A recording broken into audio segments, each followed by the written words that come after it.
kesepakatan. Biasanya kan ketika dulu pada pembelajaran berlangsung itu kan tidak menyiapkan anak-anak.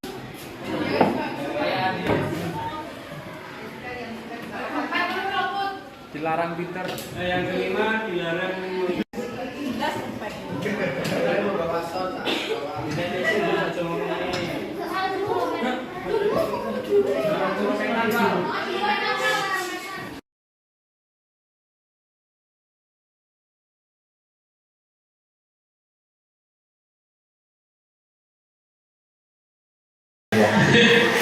Baik, assalamualaikum warahmatullahi wabarakatuh. Nah, begini, lebih semangat ya, lebih apa? Dalam asrama jadwalnya masih pagi. Baik, selamat pagi semuanya. Saya ucapkan selamat bagi kita semuanya yang beragama lain. Saya ucapkan selamat pagi. Sehat ya Bapak Ibu semuanya, sehat alhamdulillah.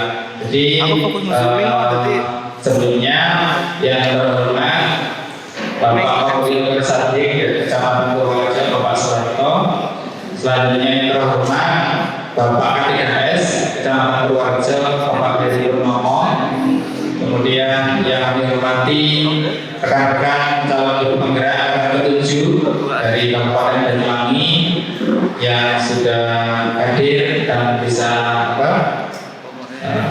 menghadiri ya di awal ini dengan keadaan sehat. Kemudian selanjutnya yang kami hormati Bapak Ibu Guru perwakilan dari instansi sekolahnya masing-masing ya. Ini mungkin ada yang tidak hadir pada pagi hari ini. Ada? Kalau hadir semua jumlahnya berapa ya Bapak Ibu?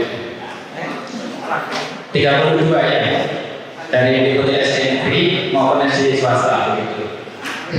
Baik, kalau begitu selanjutnya mari kita panjatkan puji syukur kita kehadirat Tuhan Yang Maha Esa yang mana beliau kita telah diberikan nikmat sehat, nikmat kebahagiaan tentunya, sehingga pada kesempatan ini di pagi hari ini kita masih bisa bertatap muka secara langsung di gedung PGRI Kecamatan Purworejo dalam rangka diseminasi budaya positif di lingkungan sekolah.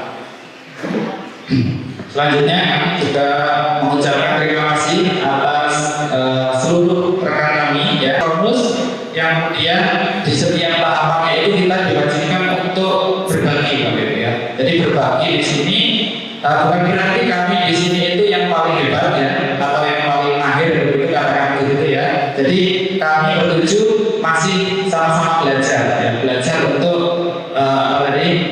lebih baik lagi gitu ya. Kemudian juga Bapak Ibu semuanya saya yakin juga hebat-hebat semuanya ya. Kita beri tepuk tangan untuk Bapak Ibu sekalian.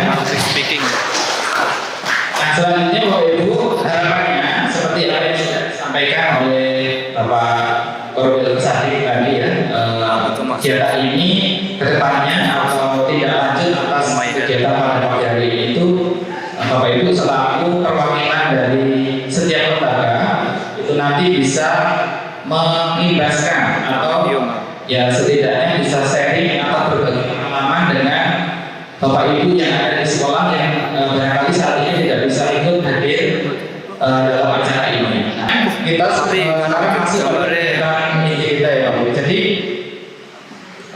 diseminasi tentang budaya positif ini nanti mungkin sedikit banyak kita akan apa ya di sini merasa mungkin tersentil atau mungkin kita akan berefleksi ya atau kita meninjau kembali apa yang sudah kita rasakan sebelumnya. Dan tadi juga Pak Wakil sudah menyinggung tentang sekilas tentang disiplin itu sendiri. Nah, kita mulai dari ini Bapak Ibu.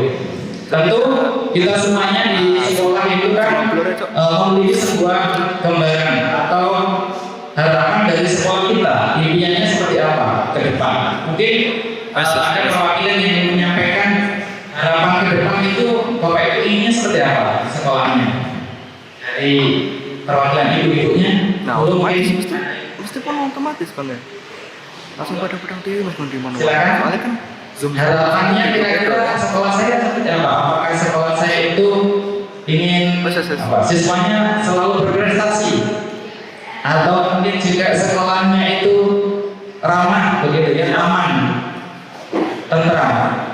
Itu juga termasuk tidak Bapak Ibu? Masuk ya? Agamis atau religius. Nah, salting yang wajar benar. jadi potret atau gambaran di tentang sekolah itu pasti masing-masing pendidik ya bisa kita gambar kalau sekolah terlalu luas gitu ya, atau barangkali dalam itu kelas saja Bapak Ibu. Bagian saya. Dalam itu kelas itu pasti guru kelasnya setiap hari apa bersama peserta didik kan punya harapan sendiri, atau mungkin harapannya siswanya itu disiplin,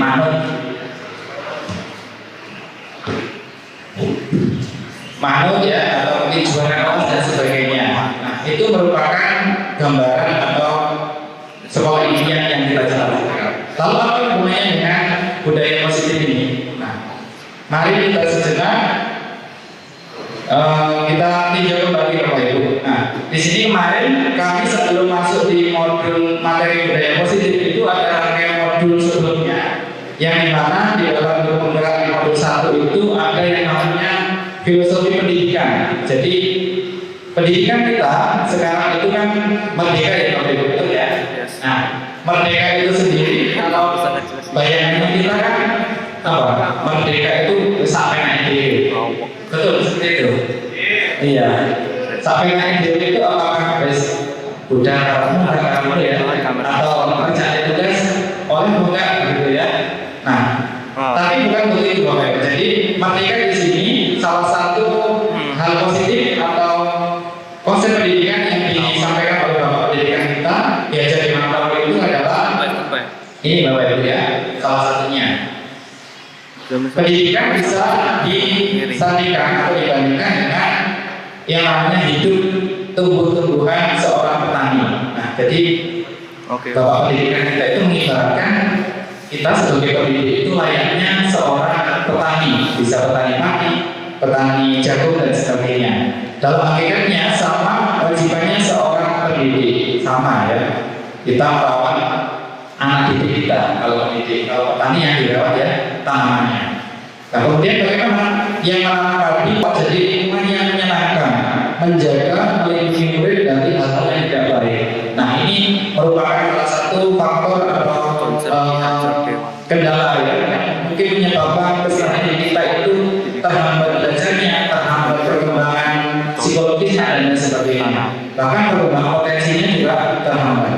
Bayangkan Bapak Ibu, tadi petani yang menanam padi saja jika tidak diberi pupuk ya, tidak diobat atau disemai, ya juga akan mengalami hal demikian. Sama dengan peran kita di sini. Nah, sekolah juga begitu.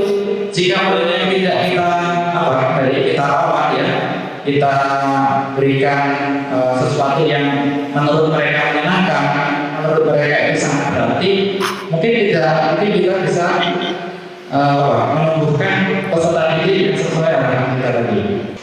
Nah, ini nanti yang selanjutnya akan dijelaskan oleh pemateri selanjutnya yang kaitannya juga dengan bagaimana menumbuhkan motivasi ini. Nah, kemudian selanjutnya adalah, nah di dalam disiplin positif tadi tentu ada sebuah nilai-nilai positif yang harus diyakini Bapak Ibu. Di mana disiplin sebagai bentuk kontrol diri, yaitu belajar mengontrol diri agar dapat mencapai suatu tujuan yang mulia itu, maka perlu mengacu pada nilai-nilai mulia yang dimiliki seseorang. Kita ambil contoh, kalau kita mengendarai sepeda di jalan raya tentu pakai helm ya Bapak Ibu. Nah, kalau kita yakini kita pakai helm itu takut ditilang atau karena apa? Iya, keselamatan. Nah, itulah yang coba kita paham. Baik, kurang lebihnya saya mohon maaf. Wassalamualaikum warahmatullahi wabarakatuh. Assalamualaikum warahmatullahi wabarakatuh. Waalaikumsalam.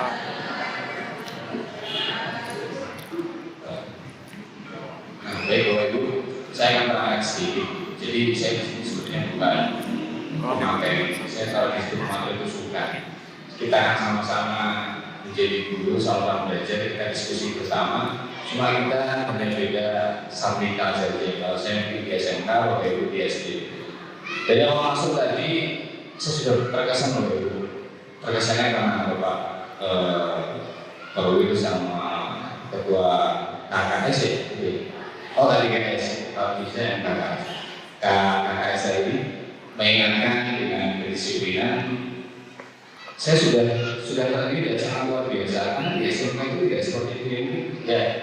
Bu Novi sama Bu Lili di SMA itu. Jadi pertama saya masuk ke sini saya sudah merasakan sesuatu yang luar biasa. Jadi menurut saya ini sudah sangat disiplin sekali. Karena di tempat saya itu jauh.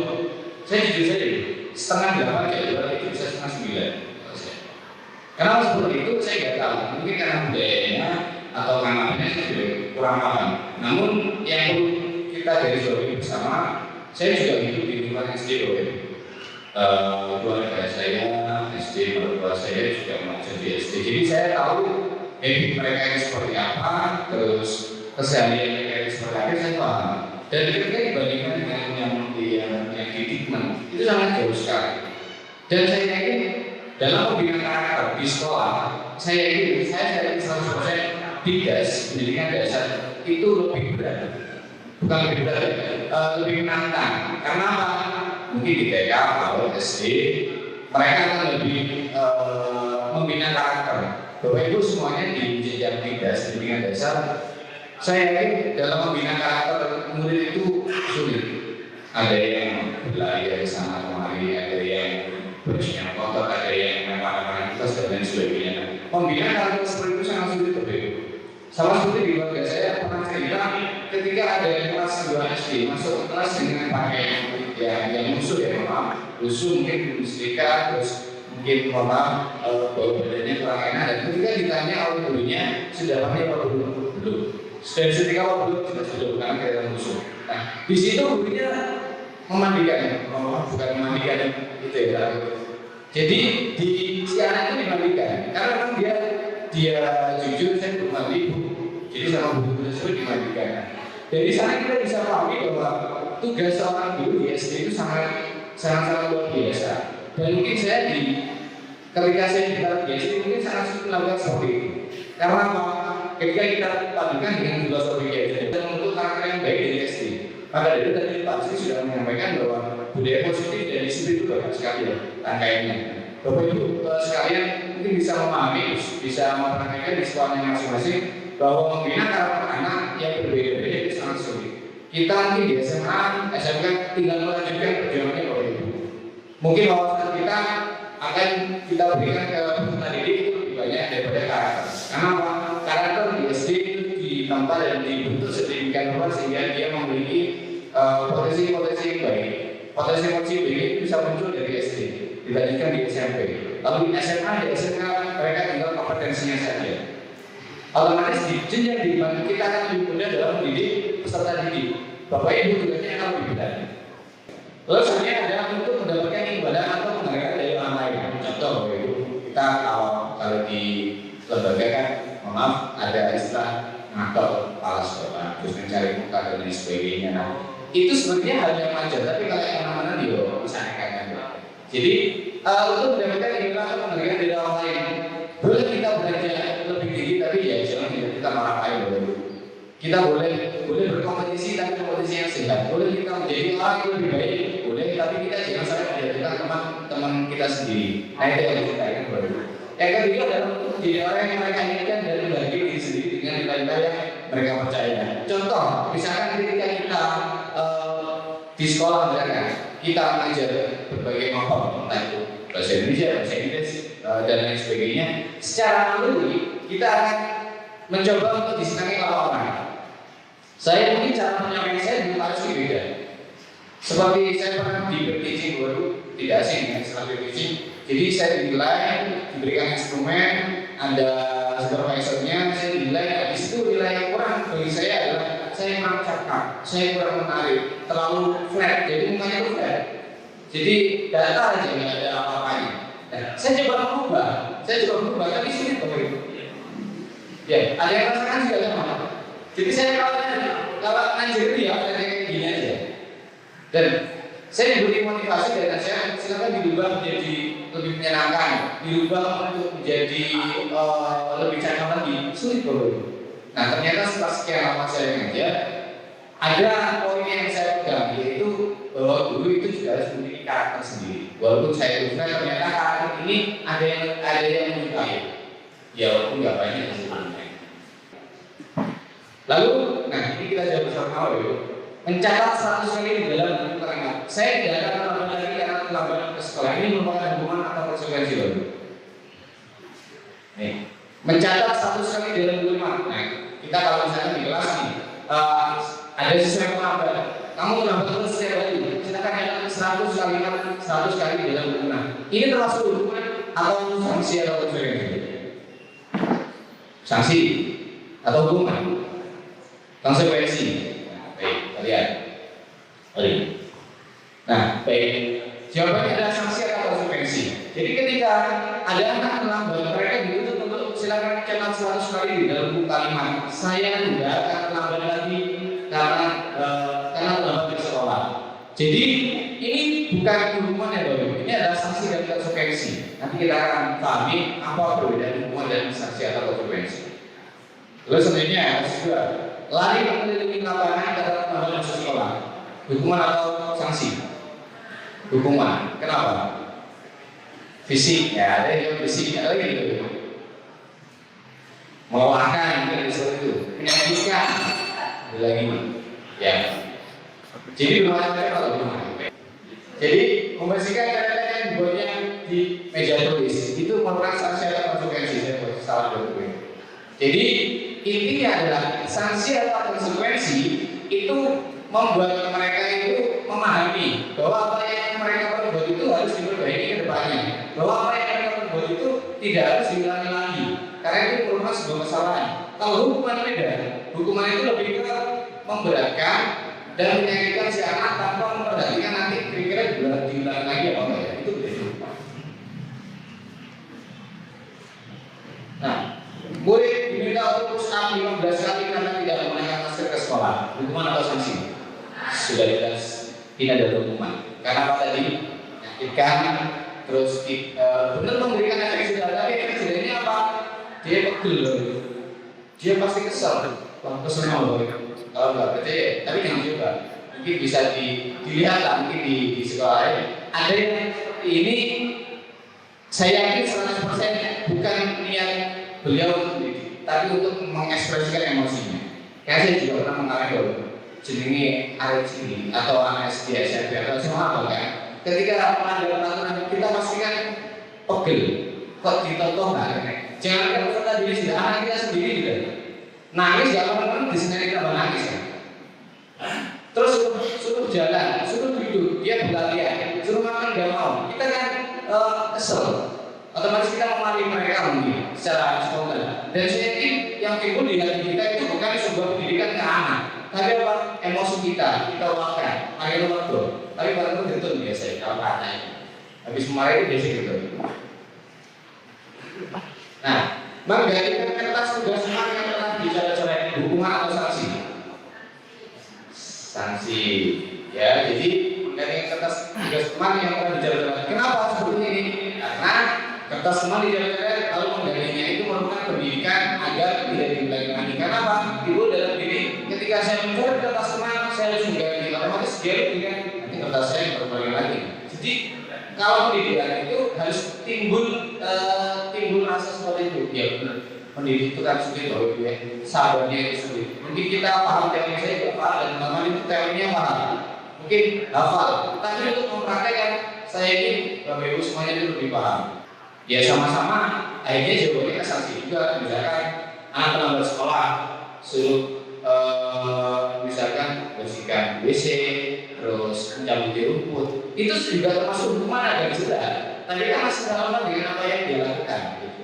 Jadi tidak dalam visual, dalam penglihatan itu hukuman tersebut tidak seperti anak itu disiksa. Gitu. Karena dari mencabut rumput, membersihkan itu masih ada nilai positif yang terkandung dari sanksi tersebut. Ya, jadi jawabannya kita harus menjadikan sanksi atau konsekuensi. Boleh hukuman tapi harus relevan dengan apa yang dilakukan oleh peserta didik. Sudah habis waktu dilanjutkan oleh peserta yang selanjutnya.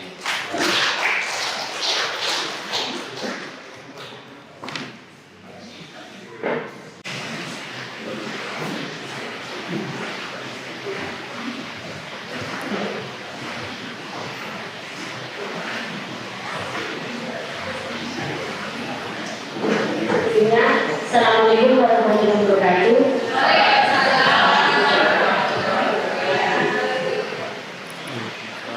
Pada kesempatan kali ini saya akan melanjutkan materi yang telah disampaikan oleh Bu Lia, yaitu budaya positif di lingkungan sekolah, yaitu 5 kebutuhan dasar manusia. Sebelumnya saya ucapkan terima kasih kepada Bapak Ibu hadirin telah bersedia untuk menghadiri diseminasi yang kita laksanakan oleh penggerak anak 7. Harapan saya sangat besar kepada Bapak Ibu, semoga kita semua mempunyai keinginan yang kuat untuk memajukan pendidikan di wilayah Kecamatan Purworejo tentunya.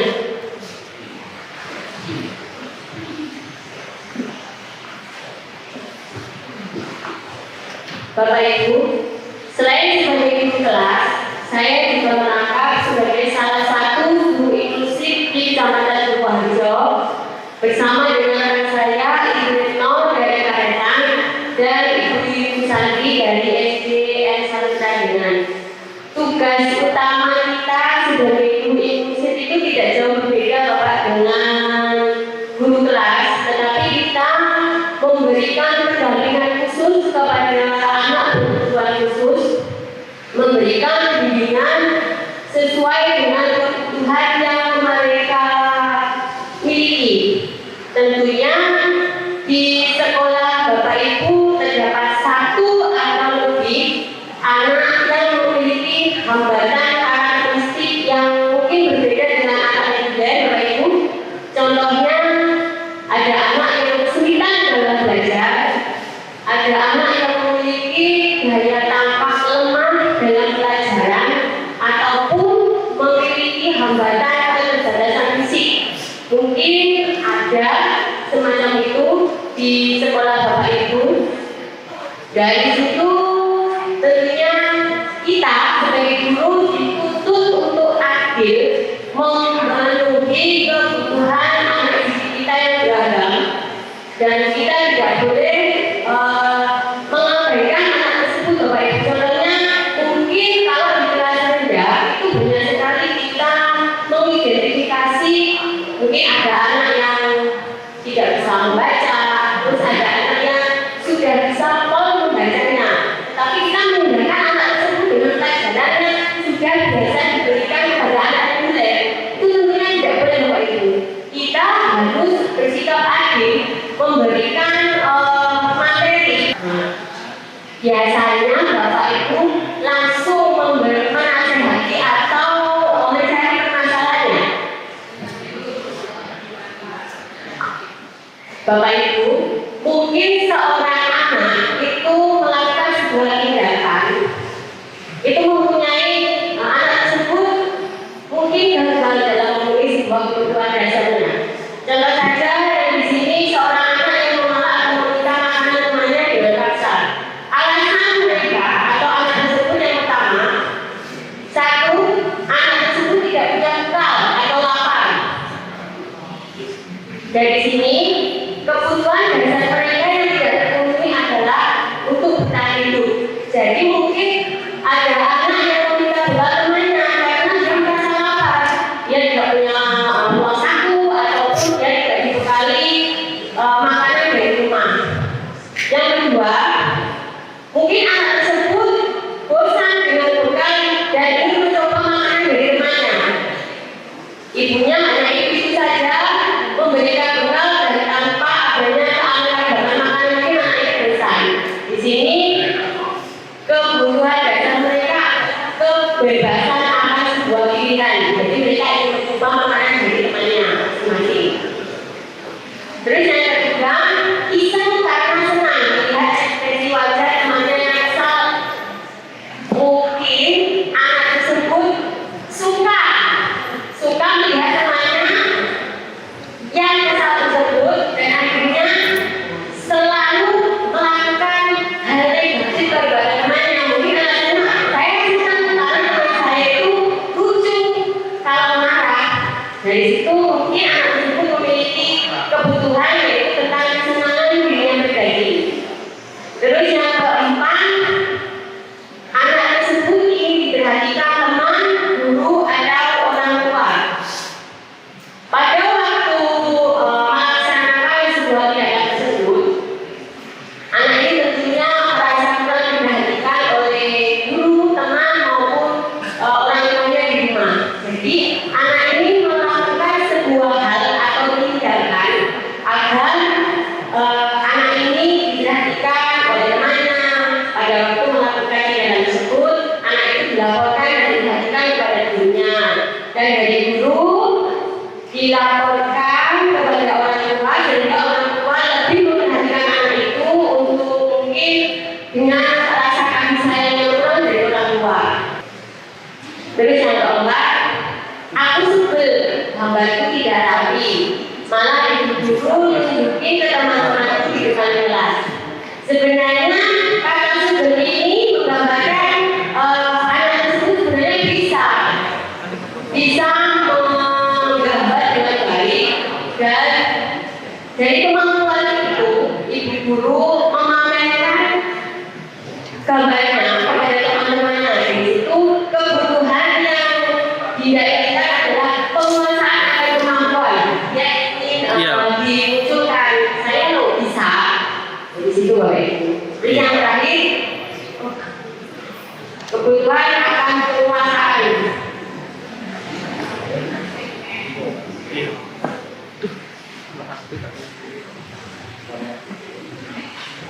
Bapak Ibu, ini adalah salah satu anak Afrika di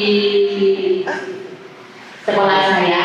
Anak ini mulai dari kelas 1 memang sangat lambat sekali dengan belajar. Mungkin dari riwayat keluarga ataupun memang kondisi fisiknya tidak normal sampai dengan anak yang lainnya.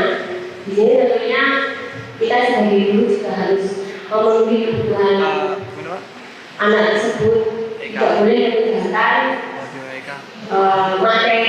materi dengan meninggalkan anak tersebut. Jadi kita sebagai guru harus bisa mencukupi semua kebutuhan dasar anak didik kita di sekolah. Siap Bapak Guru? Siap, terima kasih. Akhirnya lakukan dan niatkan yang terbaik untuk masa depanmu, karena jika bukan kita, siapa lagi yang akan mewujudkannya. Terima kasih. Sekian materi dari saya. Assalamualaikum warahmatullahi wabarakatuh.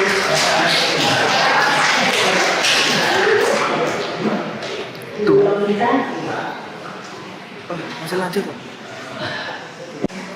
Assalamualaikum warahmatullahi wabarakatuh. Volumenya saya besarkan. Kayaknya masih mengantuk ya. Sudah lama. Sudah lagu. Terima kasih Bapak Ibu. Itu tadi pencairan suasana.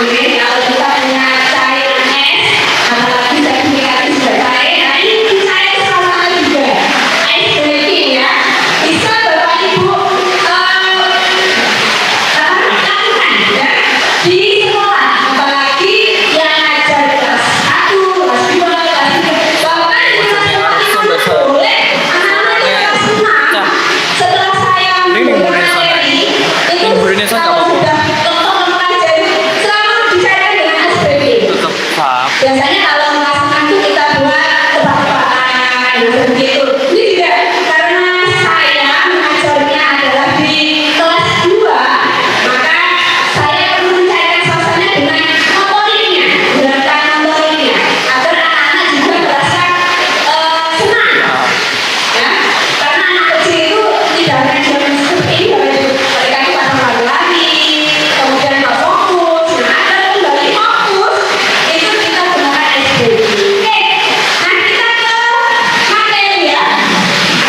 40.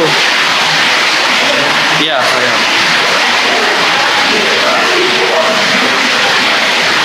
Ya baru kali ini saya pakai ini. Ah ini ya. Masih diterusin. Kali ini materi yang akan saya sharing bersama adalah keyakinan kelas. Mungkin Bapak Ibu kalau di sekolah itu kenalnya peraturan kelas. Ada nggak yang mengajar peraturan kelas dari tahun 2020 sampai tahun 2023? Ada kuliah. Ada nggak? Itu sama gitu ya. Itu sebelum saya kenal benar. Jadi Pak, seperti itu sampai jadi peraturan dari sebelum merdeka sampai sekarang saya merdeka itu tetap. Jadi itu aja dilarang. Kalau peraturan kelas tadi, kok lanjut soalnya ada. Kalau peraturan kelas tadi itu hanya mengikat di dalam kelas saja. Dan nanti di rumah ini hari ini selesai. Kalau dari luar, lalu ya, lalu. Nah ini ada pertanyaan, mengapa kita memiliki peraturan tentang penggunaan helm pada saat mengendarai kendaraan roda dua? Terus pertanyaan kedua, mengapa kita memiliki peraturan tentang penggunaan masker dan mencuci tangan setiap saat? Sekarang yang pakai helm. Ini, penggunaan pakai helm. Buat apa Bapak? Tadi Bapak tadi sudah bertanya buat apa ini? Keselamatan. Kalau pakai masker juga dengan berkaitan dengan keselamatan. Nah ini kan Bapak Ibu yang disebut dengan kebersihan, kebersihan kita, yaitu keselamatan. Jadi itu menyelamatkan kita. Bukan karena itu harus kita pakai itu. Karena ada keyakinan dalam diri kita. Keyakinan dalam diri kita.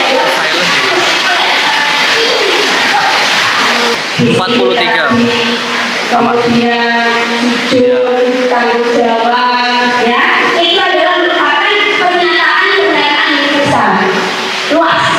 Kemudian pernyataan yang luas itu senantiasa dibuat dalam bentuk positif. Jadi jangan itu kalau kita biasanya di peraturan kelas jangan terlambat masuk, ya diubah, ya ini dibuat dalam bentuk positif. Datang sebelum pukul 7.00. Nah itu Mbak, jadi nanti kita banyak seperti itu.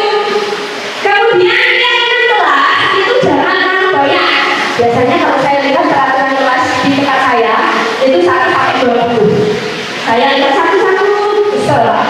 Pasti anak-anak itu peraturan di 20 nggak ada yang masuk, ya nggak ada yang melaksanakan. Jadi jangan terlalu banyak dan mudah diingat. Contoh tadi disiplin, jujur, tanggung jawab. 3 sudah cukup, ya. Kemudian yang kedua itu diterapkan, Bu. Kalau sudah dibuat kesepakatan menjadi keyakinan, ya disepakati terus diterapkan. Jangan cuma buat kajian saja karena besok ada supervisi, ya jangan. Jadi diterapkan.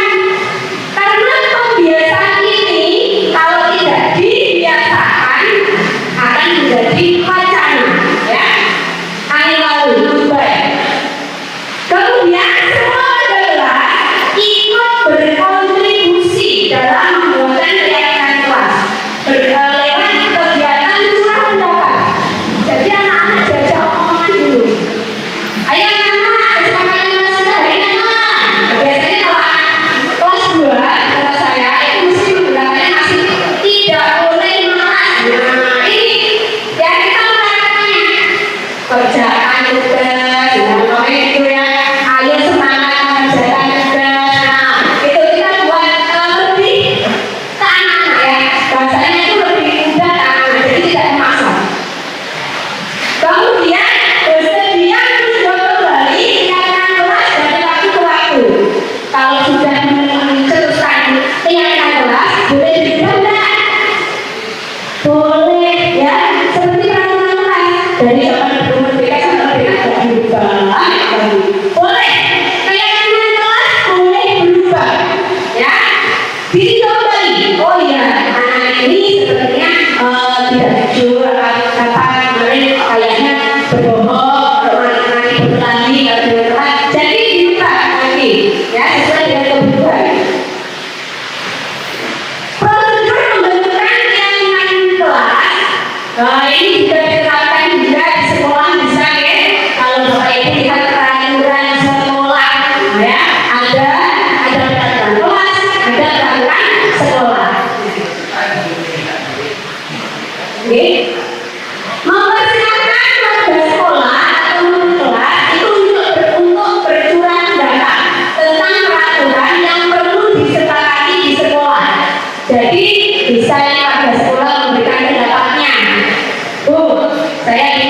banyak baca menulis siji. Nah, bisa ya.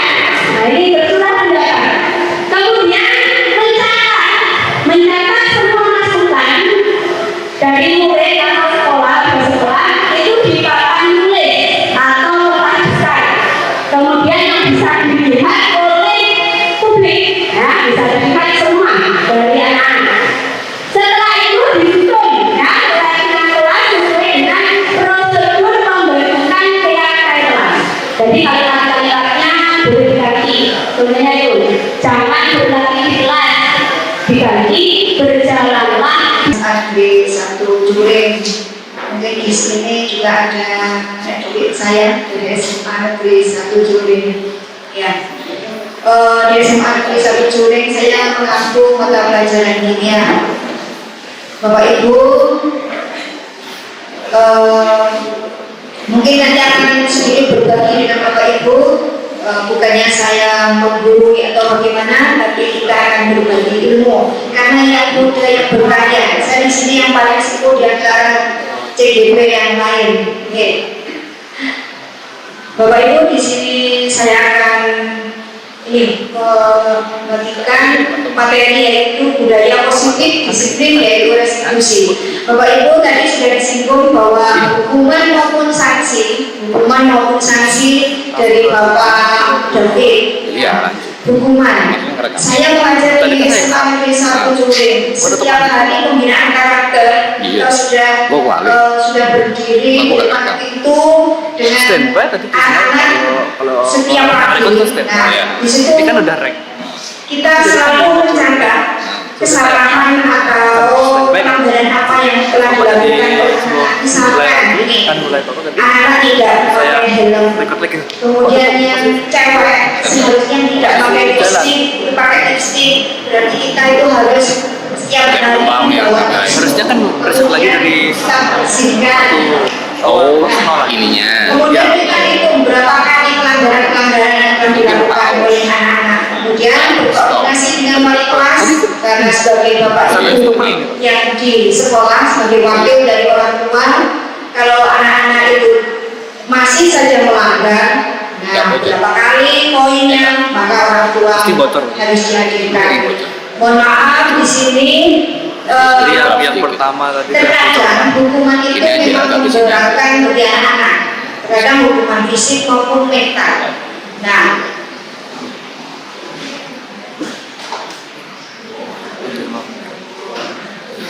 animasinya sangat meng-SD banget. Nah, di sini bukan dengan cara hukuman yang memberatkan, yang membahayakan fisik maupun mental. Di sini dengan adanya restitusi yaitu sebuah pendekatan supaya anak menjadi nyaman, tidak balas dendam. Karena dengan anak-anak yang seusia yang remaja, anak-anak SMA, kita itu harus benar-benar kita harus bisa menjadi teman curhat maupun sebagai ibu.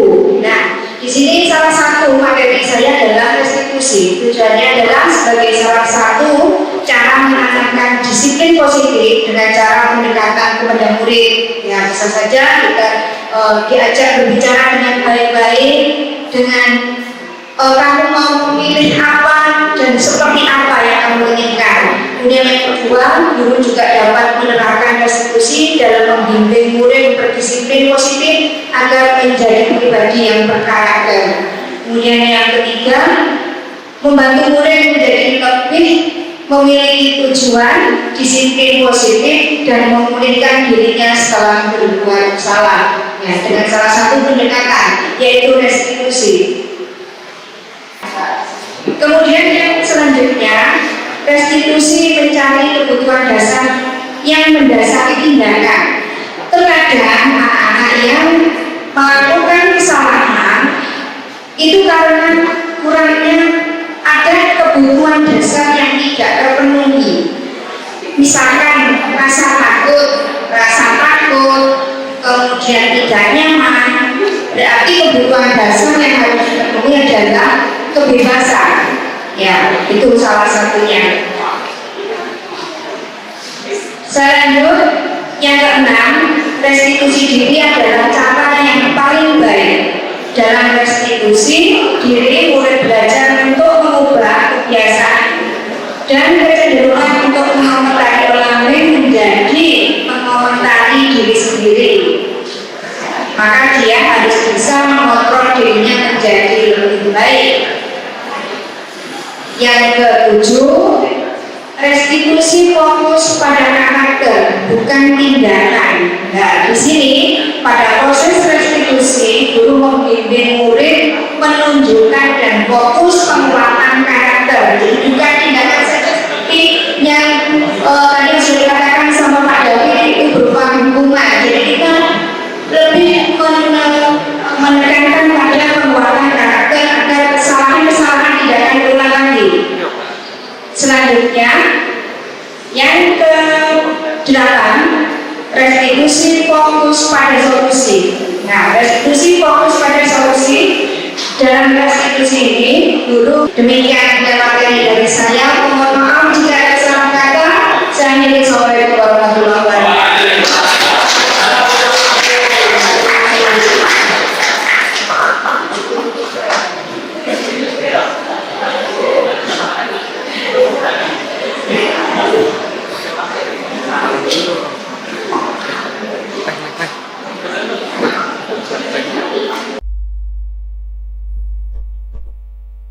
Assalamualaikum warahmatullahi wabarakatuh. Selamat siang dan salam sejahtera kepada Bapak Ibu yang beragama non-muslim. Kami ucapkan selamat siang, semoga Tuhan selalu bersama kita. Bapak Ibu yang saya hormati, saya ke bagian closing ya. Saya selalu closing karena materi-materi yang sudah banyak sekali dipaparkan oleh teman-teman kami sudah lengkap sekali. Saya tinggal eksekusinya saja. Jadi yang disampaikan teman-teman CKP Angkatan 7 kami itu ada satu kata yang tidak pernah terlewatkan. Ternyata, pasti itu. Ternyata yo, lek mulang kurang ini. Ternyata yo, aku kok gak pati iso yo. Nah seperti itu. Semakin kita mempelajari ilmu, semakin kita merasa tidak bisa. Nah itu yang saya dapatkan dari CGP Bapak Ibu. Jadi semakin kesini saya itu merasa apa yang saya dapat selama ini, saya mengajar selama ini itu ternyata banyak kurang hebat. Nah itu menjadi motivasi dengan kemarin CGP. Oke, saya tidak pamer ya, di lembaga saya itu ada 2 yang kartu CGP. Bukan karena saya yang motivasi, mungkin karena itu ya hatinya tergerak tadi, bergerak menggerakkan. Kayaknya Kecamatan Purworejo diborong oleh gugus 1 Bulurjo ya semuanya. Tepuk tangan untuk Bulurjo. Nah, untuk selanjutnya nanti teman-teman yang lain bisa menyusul untuk gelombang ke-9 ya sekarang ya. 9, 10 dan seterusnya, monggo. Gak ada ruginya Bapak Ibu dari CGP. Enak dari CGP itu pertama ya. Kembali ke materi. Nah ini tadi sudah dijelaskan tentang restitusi. Tujuannya itu adalah sebagai salah satu cara menanamkan disiplin positif. Nah, semuanya serba positif karena temanya adalah budaya positif ya. Kemudian menerapkan restitusi itu dalam membimbing disiplin positif agar menjadi murid yang merdeka. Nah, artinya merdeka tadi sudah dijelaskan. Merdeka itu artinya gak karepe dhewe tapi terarah. Kita sebagai murid untuk sebagai pendidik membimbing, mengemong anak supaya mendapatkan sesuatu yang sesuai keinginannya, tentu saja dengan kodrat zamannya ya. Kalau sekarang zaman digital, monggo kita arahkan ke digital dan sebagainya. Misalnya anak-anak suka HP, ayo kita pembelajarannya dengan Android. Tapi tidak melulu karena HP itu untuk nge-game, kita buat pembelajaran. Bagaimana nanti kita diseminasinya di KKG kemarin sudah ya. Kita lanjut lagi besok Bu Lilia untuk menjadwalkan lagi mungkin pembelajaran digital yang selanjutnya. Kemudian yang ketiga, dapat menganalisis dengan sikap reflektif dan kritis penerapan disiplin positif di lingkungannya. Lanjut ya. Nah, ini Bapak Ibu, ada 3 tahapan mengenai segitiga restitusi. Dan tiap tahapan ini tidak boleh dibolak-balik, harus urut. Yang satu itu menstabilkan identitas, yang kedua validasi tindakan yang salah, yang terakhir menanyakan keyakinan. Nah, ini langsung ke salah satu kasus saja. Misalnya saya ambil kasus di sekolah SD, yang paling banyak kasusnya apa? Bertengkar ya, gasaan ya. Nah, hampir tiap hari saya menemui anak-anak kekuasaan. Sebenarnya Bapak Ibu ya, kita ambil satu contoh kasus itu, bertengkar itu adalah salah satu kasus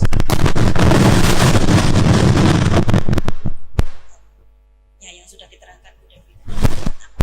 Kebutuhan akan kasih sayang. Mungkin dia cari perhatian kan dengan temannya. Kok nggak diperhatikan apa?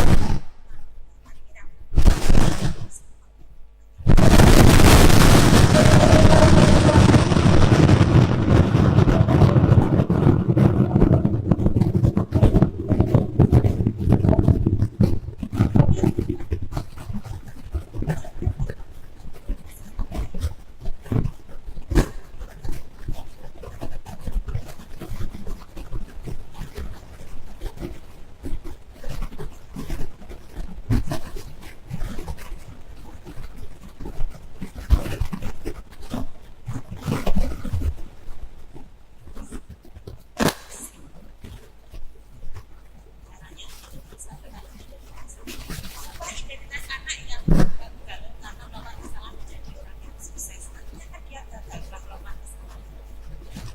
Kita panggil dengan kata-kata positif. Ini mungkin yang penting. Baru tahu sekarang, saya juga baru tahu ini. Oh ternyata harus dengan seperti ini. Oh ternyata kita kemarin salah ya mengejudge anak seperti itu, menuduh anak seperti itu. Awakmu muatal gak oleh. Jangan menggunakan kata-kata yang negatif, dapat merusak mental anak. Yang pertama, kata-kata yang bisa kita gunakan adalah le atau do. Nak, kamu tahu ibu panggil ke sini.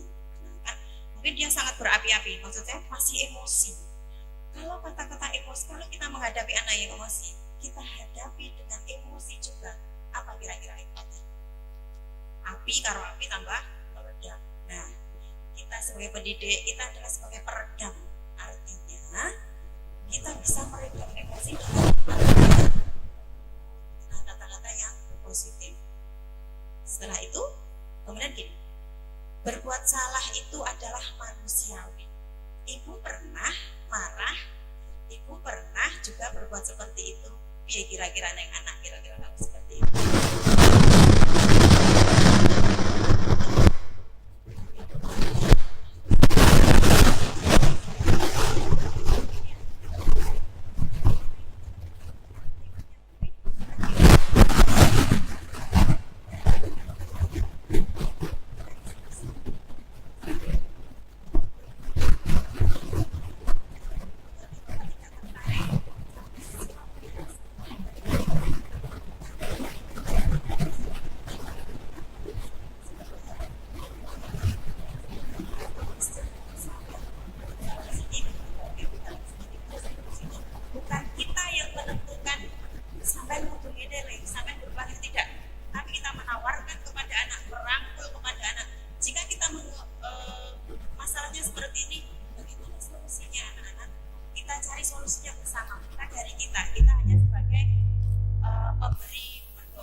kesimpulan secara keseluruhan dari materi-materi yang disampaikan Bapak Ibu Guru CGP Angkatan 7, yaitu untuk menciptakan budaya positif, maka kita harus bisa menumbuhkan disiplin positif pada murid dari motivasi intrinsik, jadi dari dalam, jadi tidak ada paksaan dari luar, bukan melalui hukuman ataupun penghargaan. Murid yang melakukan suatu perbuatan yang bertentangan dengan nilai kebajikan atau melanggar peraturan, hal itu sebenarnya dikarenakan karena mereka gagal memenuhi kebutuhan dasar mereka. Maka sebagai guru kita harus mengambil peran kontrol manajer agar dapat membantu murid untuk mendapatkan solusi atas permasalahan melalui langkah restitusi. Bapak Ibu,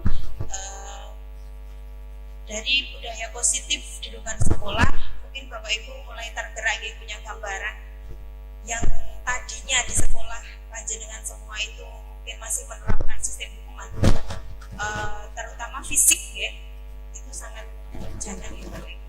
Sekarang nggak boleh karena eranya adalah merdeka mengajar, jadi anak dikasih gambaran mereka untuk mencari solusi dan kita sebagai fasilitatornya untuk mengeksekusi semua. Jadi peran pendidik itu sangat luar biasa. Kami harap setelah diseminasi ini jangan bisa menularkan di lembaga panjenengan sendiri, terutama tentang disiplin positif. Semuanya biar menggerakkan ya. Di Kecamatan Purworejo ada perubahan tentang disiplin positif di sekolah. Terakhir, closing statement dari saya, semua hal yang kita katakan akan terekam abadi di otak anak, maka gunakanlah kalimat yang positif dan dari hati, karena semua hal yang dari hati akan sampai ke hati. Terima kasih Bapak Ibu. Wassalamualaikum warahmatullahi wabarakatuh.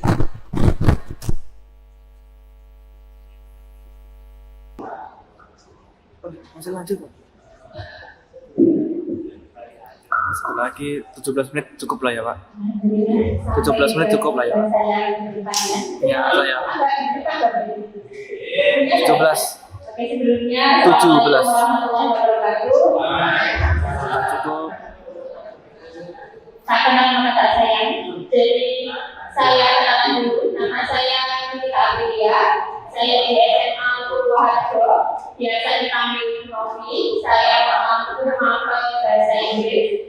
Jadi Bapak Ibu yang memiliki lewat SMA Purworejo bisa mampir main ke sekolah saya. Silakan mengampu Novi. Saya bisa sharing berbagi pengalaman dan pengalaman bersama. Gimana Mbak? Masih di sekolah mereka banyak apa di sana? Sebelum ke materi Bapak Ibu, yang membuat saya tertarik pertama kali masuk seleksi calon gubernur atau tujuh adalah 3 kata: tergerak, bergerak, menggerakkan. Itu menurut saya kata-kata yang luar biasa inspirasi. Karena semua yang sudah berdiri di sini, saya yakin semuanya sudah punya kegerak hatinya untuk seleksi, mengikuti sekian banyak tahapan yang sudah terlewati, juga sudah bergerak dalam aktivitas pendidikan kita yang sudah kurang lebih 2 bulan ya, 2 bulan, dan masih menyelesaikan modul ini adalah modul sampai 4 yang terakhir.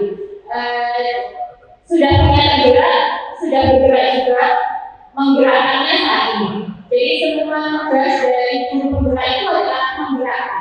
Tidak bisa, kita nggak punya tugas mengerjakan soal atau membuat makalah atau membuat apa tidak. Tugas kita adalah mengajak keluarga sekolah, mengajak anak-anak. Tugas pertama kita membuat pembelajaran yang menyenangkan. Jadi bagaimana kita mengajak murid dan rekan dulu untuk bisa menciptakan situasi pembelajaran yang menyenangkan, nyaman, dan sesuai dengan konsep yang ada di kantor bahwa anak-anak itu adalah sifatnya bermain. Bagaimana kita bisa menciptakan hal itu? Jadi yang membuat berbeda itu pengalamannya yang PPDB. Kalau PPDB itu kan tugasnya pribadi. Bagaimana kita membuat PPDB, bagaimana kita ciptakan situasi-situasi kita. Kalau di guru penggerak itu berarti pada mengajak masyarakat. Kenapa masyarakat? Karena ada yang milik ya. Mengapa mengajak warga sekitar sekolah, kepala sekolah, guru, nakal, serta kelas yang lainnya. Kalau di SD ini guru kelas, kalau di SMA guru makro. Jadi karena tugas kita adalah menggerakkan. Dan hari ini Bapak Ibu yang sudah di sini, Masya Allah, gerakan nyata Allah untuk mengikuti, mendapatkan informasi, pengetahuan, semoga bermanfaat. Jadi kita sama-sama punya niat yang bagus, yaitu berbagi ilmu, sharing. Saya tidak menggurui, saya juga bukan yang paling tahu, tapi kita berbagi karena saya mendapatkan sesuatu di bergerak. Kalau posisi-posisi itu, kira-kira kalau yang pertama, posisi apa Bapak Ibu? Tadi sudah dibahas oleh Bapak Ibu sebelumnya, kita sebagai penghukum. Pernah menghukum anak-anak di sekolah? Pernah, karena kenapa harus hukum? Supaya bergerak, supaya mereka bergerak. Apakah iya atau bergerak? Tadi sudah dibahas, berubahnya hanya saat itu saja. Tidak menciptakan budaya positif. Kemudian, apa sih yang dilakukan? Memberikan hukuman secara fisik atau verbal. Kalau saya jarang sekali memberikan hukuman secara fisik ya, enggak ada. Tapi kalau verbal, mungkin sering. Kayak misalnya anak baru datang telat, itu bukan maksud verbal. Kemudian, enggak menjalankan tugas. Kok enggak barang? Kenapa ya muncul di keseharian kita? Menjudge, melabeli anak-anak kita dengan kata-kata yang negatif itu adalah hukuman verbal. Dan itu sebaiknya tidak dilakukan. Yang kedua, melakukan ini adalah membuat merasa bersalah. Jadi seperti yang ada di gambar ini. Jadi kita sebagai guru pernah melakukan membuat anak merasa bersalah. Pernah Bapak Ibu? Saya pernah Bapak Ibu punya anak tidak pernah masuk sekolah. Jadi pas waktu mau laporan, saya harus keliling ke guru nomornya minta nilai. Jadi itu saya panggil anaknya, saya bilang saya malu. Saya menilai ke guru nomor, kamu udah kasihan sama saya. Nah ini ternyata salah satu ini membuat merasa bersalah. Akibatnya apa Bapak Ibu anak-anak? Kalau anak merasa bersalah, bagaimana? Tidak percaya diri, sedih, kecewa, akhirnya yang muncul adalah karakter anak tidak berkembang dengan sempurna. Kita justru memberikan anak-anak itu keadaan yang membuat mereka makanya bisa di sekolah, izin sama Bapak Ibu, supaya tidak terlambat. Jadi di sini ini ada proses kita mendidik anak-anak, bagaimana mereka bisa berpikir kreatif, bagaimana mereka bisa tapi solvingnya ada, menyelesaikan masalah mereka sendiri, sehingga akhirnya anak-anak menjadi mandiri. Oh ini bisa dua slide. Mereka memiliki tujuan utama kita adalah Langsung nyambung nggak ya? intrinsik. Anak-anak punya motivasi dari dalam bahwa saya harus ke sekolah itu sebagai siswa SMA Abdul Hajo, sebagai siswa SD 4 dulu. Sebagai siswa, tanggung jawab saya datang tepat waktu. Untuk menghargai diri saya sendiri, maka saya harus tepat waktu. Jadi ada kesadaran dari bukan karena ingin mendapatkan tanda bintang. Mungkin kalau di TK ada yang dapat penghargaan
Bapak anak kelas 1 diajak diskusi. Saya punya anak kelas 1, anak saya kelas 1 mungkin. Sekolahnya dijajak, menurut saya masih bisa kok Bapak diajak komunikasi, ngobrol kira-kira maunya apa. Kemudian kalau besok begini sampean itu pengennya apa itu sepertinya bisa, cuman butuh proses, butuh ketelatenan dan pembiasaan seperti yang sudah kita sering lakukan ya. Yang menonjol di sekolah itu adalah pembiasaan literasi, pembiasaan salam, menyapa, seperti itu. Sama, memberikan posisi kita sebagai manajer pun perlu membiasakan diri kita untuk mengajak anak diskusi, membimbing mereka mencari solusi bagi mereka sendiri. Mungkin itu Bapak Ibu yang bisa saya share dengan panjenengan semua. Saya hanya berbagi ilmu. Kalau mungkin ada hal-hal yang tidak sesuai atau bertolak belakang dengan pemikiran Bapak Ibu, silakan, monggo, nanti kita diskusi di sesi tanya jawab. Tujuan kita adalah merubah mindset kita untuk menciptakan anak-anak yang berbudaya positif. Demikian, mohon maaf apabila ada kekurangan dan kesalahan. Selanjutnya akan disampaikan oleh Bu Titi. Saya ucapkan terima kasih.